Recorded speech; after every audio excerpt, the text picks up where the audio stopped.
شکریہ جناب سبی بخاری صاحب، آپ نے بہت ہی تفصیل سے کتاب اور تخلیق کار کے بارے میں آپ نے باتیں کی۔ اب آتے ہیں کتاب کے سلسلے میں، بات کریں گے کہ کتاب کس نے ترتیب دی، کس طرح سے ترتیب دی، اس پر اپنے خیالات کا اظہار کریں گے۔ لیکن کتاب کے بارے میں جو میرا تاثر رہا کچھ یوں تھا کہ کتاب کھولی تو لفظوں کے ساتھ بہنے لگا، کتاب کھولی تو لفظوں کے ساتھ بہنے لگا، عجب طلسم تھا اس شخص کی نگارش میں۔ لیکن اس کتاب کے اندر ان سب جادوؤں کو یکجا کس نے کیا؟ تمام بوسیدہ اوراق کو اکٹھا کر کے اس میں سے جو مضامین تھے کس نے چنے اور کس کو کس ترتیب سے کہاں رکھنا ہے، یہ جو ایک محنت کا کام کس نے کیا؟ ظاہر ہے وہ ہمارے ندیم ماہر صاحب ہیں۔ تو میں ندیم ماہر صاحب کو یہاں بلاتا ہوں اور وہ بتائیں گے کہ کس طرح سے کتابیں ترتیب دی۔ میں شعر کے ساتھ انہیں آواز دیتا ہوں کیونکہ بہت ہی پرعزم شخص ہیں۔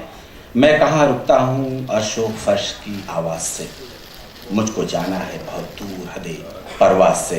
میں ندیم ماہر۔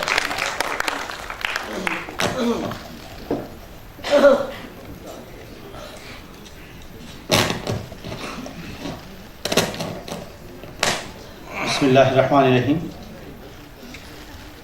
میں بہت زیادہ وقت تو نہیں دوں گا، لیکن میری کوشش یہ ہوگی کہ میں چند باتیں آپ سے وہ کروں کہ جو 17 دسمبر اور 23 دسمبر 2017 سے اب تک میں نے محسوس کیا ہے۔ اگر کوئی مجھ سے یہ پوچھے کہ بھئی تمہارے زندگی میں کچھ یادگار تاریخیں بتاؤ، تو ایک تو میں بتاؤں گا کہ صاحب 10 جنوری 1970، چونکہ میں پیدا ہوا تھا اس دن۔ ایک میری دوسری تاریخ یہ ہے جو مجھے یاد رہتی ہے ہمیشہ، وہ ہے 20 جون، جب میں نے علی گڑھ سے ماسٹرز کی ڈگری لی۔ اور ایک جب 12 فروری 2014 جب میری پہلی کتاب آئی، اور ایک تاریخ مجھے وہ یاد ہے جس دن میں نے ان آنکھوں سے یوسف کمال بخاری کے اوراق دیکھے۔ میں وہ تاریخ ساری زندگی نہیں بھول سکتا۔ کسی نے شعر کہا تھا کہ جن کا، کسی نے کیا بلکہ میں نہیں کہا تھا اتفاق سے، کہ جن کا سادہ مزاج ہوتا ہے، جن کا سادہ مزاج ہوتا ہے ان کے قدموں میں تاج ہوتا ہے۔ کچھ لوگ وہ ہوتے ہیں کہ شہرتوں کے پیچھے جاتے ہیں، اور کچھ لوگ وہ ہوتے ہیں کہ رفتیں اور شہرتیں کھنچ کر ان کے قدموں میں آتی ہیں۔ یوسف کمال بخاری صاحب کے اوراق جب ہم نے دیکھے اور ایک سلسلہ شروع ہوا بخاری صاحب کے ساتھ، بخاری صاحب سے ہمارا تعلق پچھلی 10 سال سے ہے۔ قطر میں ہم بھی مزدور ہیں اور وہ قطر میں بڑی ماشاءاللہ ایک امپائر کے مالک ہیں۔ وہ سلسلہ یہاں تک، شاید وہاں ہمارا سلسلہ اس لیے قائم ہوا کہ ہمیں بھوپال تک ہی نہیں بلکہ اس آپ کے گھر کی اس کونے میں جو چند الماریاں تھیں، شاید ان الماریوں تک رسائی کے لیے اللہ نے ہمیں آپ سے 10 سال پہلے ملایا۔ جب ان کے اوراق دیکھے تو میرا تاثر، جیسے بتایا انہوں نے کہ ایک بچے کا سا تاثر تھا، اور ہونا بھی چاہیے۔ اس کی وجہ یہ کہ 1996 میں آپ نے بتایا کہ انتقال ہوا، تو 96 سے 2006 اور پھر 2016 اور 2017، یعنی تقریباً 21-22 سال کا عرصہ۔ اس 21-22 سال کے عرصے میں نہ تو آپ کو بھی نہیں معلوم کہ بھئی کیا اس کے اندر اثاثہ ہے، کیا کیا چیزیں ہیں، اور نہ ہی میرے خیال میں کوئی سرزمین بھوپال سے ایسا کوئی ان کا ہم عصر کھڑا ہوا یا کوئی ایسا شخص آگے آتا کہ جو اس موضوع پر کام کرتا اور ان کی ان صلاحیتوں کو، ان چیزوں کو اجاگر کرتا۔ مجھے حیرت جب ہوئی جب ان کے ہاں بڑا تنوع تھا، جیسے کہ بات بھی آئی اس سے پہلے بھی کہ بھئی ان کے ہاں ویرائٹی بہت ہے۔ میں بہت زیادہ گفتگو نہیں کروں گا، میں چند باتیں آپ کو بتاتا ہوں چونکہ یہ کتاب میرے سامنے موجود ہے۔ اس کتاب میں 16 مضامین ہیں، 16 مضمون ہیں۔ یوسف کمال بخاری صاحب ایک بڑے منظم آدمی تھے، جیسے کہ بخاری صاحب نے بتایا کہ بڑے اصول پسند تھے، تو مجھے ان کی 3 فائلیں وہاں ملی، ان کی کتابوں کے ساتھ اور ان کے کاغذات کے ساتھ۔ ان 3 فائلوں کے ساتھ ایک 2 صفحے جو کاپی کی جو لائن والا جو کاغذ ہوتا ہے چھوٹا، اس پر 35 مضامین جو ہے وہ ان کے عنوانات لکھے ہوئے تھے، اور اسی ترتیب کے ساتھ پوری وہ فائل ان کی موجود تھی۔ ان میں بہت زیادہ تنوع ہے، چونکہ وہ تاریخ پر ہیں، آثار قدیمہ ہیں، اس کا عنوان، اس کے بہت سارے ایسے حوالے ہیں۔ اس کے بعد اس میں ادب ہے، جیسے ہم نے اس کتاب میں، مثلا میں آپ کو بتاؤں کہ اس کتاب میں جو 16 مضامین ہیں، آپ ان کی ترتیب سنیے۔ سب سے پہلے اس کتاب میں ہم نے رکھا ہندوستان میں اسلامی فن تعمیر۔ یہ ایک ایسا مضمون ہے، اختر الواسع صاحب نے، چونکہ ابھی عزیز بھائی نے بڑی عجیب بات کہی تھی، ہم لوگ اس چیز سے پیچھے بیٹھے ہوئے تھے کہ اس وقت مسلمانوں میں ان سے زیادہ قابل آدمی کوئی نہیں ہے۔ یہ بہت بڑی سند ہے، اور ہمیں خوشی ہے کہ ہم ایسے ذی علم اور ذی استعداد آدمی کے سامنے یہ ہے، ہم اپنی مطلب زباں لب کشائی کی جرات کر رہے ہیں۔ لیکن یہ جو ہندوستان میں اسلامی فن تعمیر ہے، اس پر اتنا مختصر، صرف 6 صفحے کا مضمون ہے، لیکن تو یہ اتنا مختصر مضمون، لیکن اس کے اندر وہ گہرائی ہے، وہ بیش قیمتی معلومات ہیں کہ جس کا احاطہ کرنا مشکل ہے۔ اس میں دور خسروی کا فن تعمیر، یہ بھی اس کا ایک دوسرا مضمون ہے۔ تیسرے نمبر پر سکندر جہاں بیگم، سکندر بیگم بھوپال، ان کے دور میں تعمیرات، تہذیب اور ادب۔ آپ یقین جانیے یہ مضمون ایسا ہے، چونکہ آپ لوگ بھوپال کے ہیں اور آپ اہل بھوپال ہیں اور میں محب بھوپال ہوں۔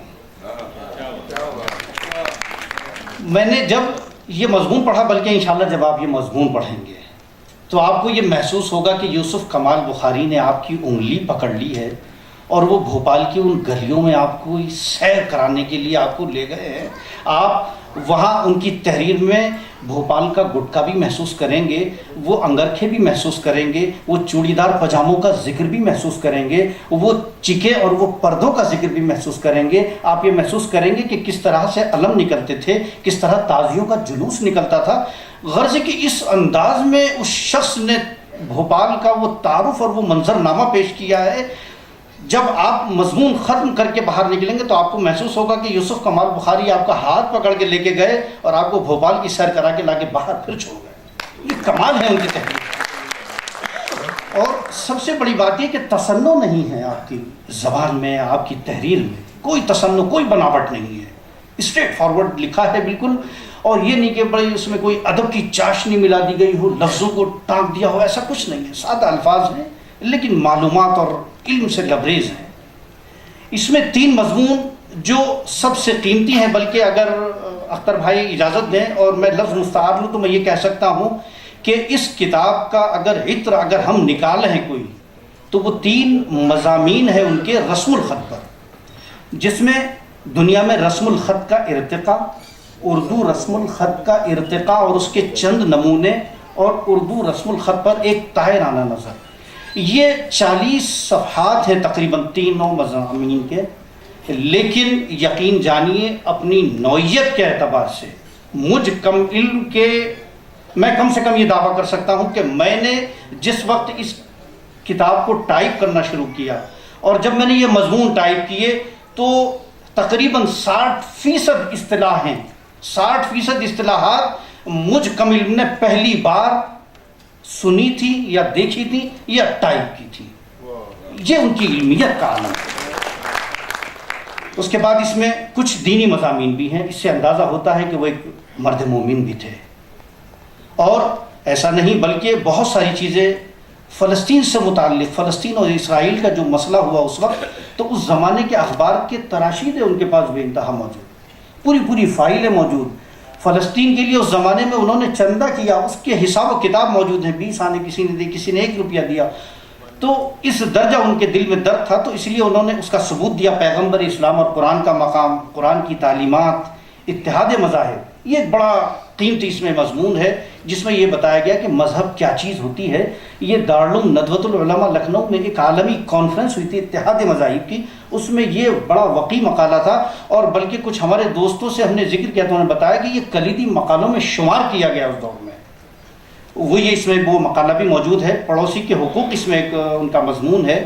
ایسے ہی اس میں سب سے طویل مضمون ہے وہ اسلام میں عورت کا مقام اور موجودہ معاشرہ۔ جتنے بھی آج اعتراضات ہیں، چاہے وہ طلاق ثلاثہ کے ہوں، چاہے وہ نان نفقے کے ہوں، چاہے وہ حلالے کے ہوں، مہر کے ہوں، جتنے بھی یا عورتوں کی آزادی سے متعلق ہوں، جو اسلام پر اور مسلمانوں پر جو الزام لگایا جاتا ہے، ایسا محسوس ہوتا ہے کہ اب سے 30 اور 35 سال پہلے یوسف کمال بخاری صاحب نے یا تو اس دور میں بھی یہی مسائل موجود ہوں گے، یا اس دور کو انہوں نے اس دور میں محسوس کیا، جس کا بخاری بھائی نے ذکر کیا کہ وہ جو انہوں نے کتاب دیکھی تھی وہ انگریزی میں سب سے پہلی کتاب آئی تھی، چونکہ یوسف کمال بخاری صاحب کی 3 انگریزی تصانیف بھی آ چکی ہیں، لیکن وہ میرے خیال میں دستیاب نہیں ہے، ہم نے بہت ڈھونڈی، ابھی تک تو نہیں ملی ہے۔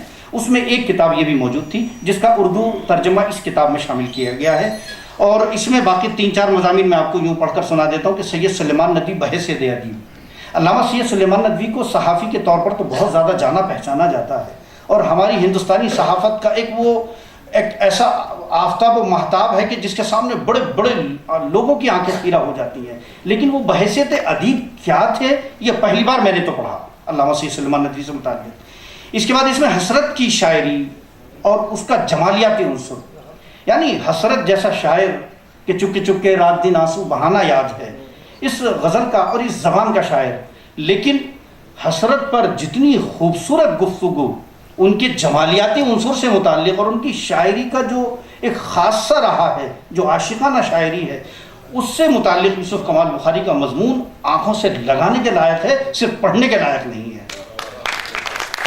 اس کے بعد 3 مضامین اور ہیں جس میں اقبال کے تدریجی ارتقاء کی پہلی منزل۔ اقبال ایک ایسا فلسفی رہا ہے، ایک ایسا شخص رہا ہے کہ جس نے ایک پوری نسل نہیں بلکہ آنے والی بہت ساری نسلوں کو متاثر کیا ہے اور متاثر کرتی رہے گی وہ شخصیت۔ تو اقبال کے فکر کا جو ایک تدریج جو ہے، اس کا اسٹیپ بائی اسٹیپ اقبال نے اپنی شاعری میں کس طرح سے ارتقاء حاصل کیا اور کیا ترقی کی ہے، اس پر بڑا وقی مضمون ہے یہ جناب یوسف کمال بخاری کا۔ اس کے بعد اس میں تحریک خلافت اور مولانا سلیمان ندوی یہ بھی ایک مضمون ہے، اور اخیر میں گاندھی جی کی تعلیمات اور موجودہ دور۔ اس سے معلوم یہ ہوتا ہے، اب آپ نے ان تمام مضامین کی فہرست کو سنا، اس سے آپ اندازہ کر سکتے ہیں کہ یوسف کمال بخاری نے سیاست پر بھی لکھا ہے، اور ان کے جو دیگر مضامین ہیں اس میں سیاست پر بھی ہیں، مندر مسجد اور ہماری ذمہ داری، یہ ان کا ایک